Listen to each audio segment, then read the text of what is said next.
هذه الشيلة إهداء من ألطاف المشخص إلى ابنتها الورد خالد بمناسبة تخرجها.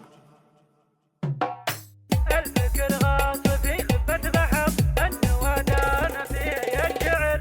الفكر غاص في خفة بحر النوادان فيه يشعر. أحمد الله أنا جبت الدرر للغزيين بوجه سماح. التخرج بدا جو الحفل صفقوا يا الحضور والأهل.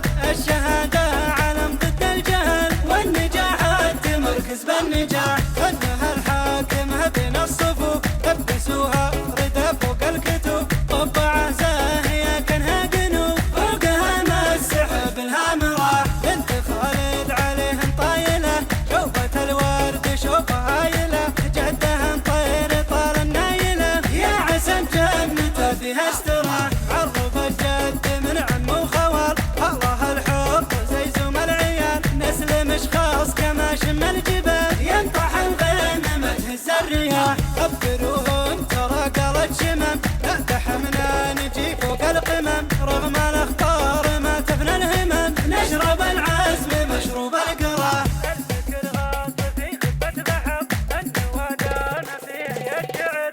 الفكر غاص في خفة بحر النوادان فيه يشعر. احمد الله انا جبت الدرر للغزيين بوجه سماح. التخرج بدا جو الحفل صفقوا يا الحضور والأهل.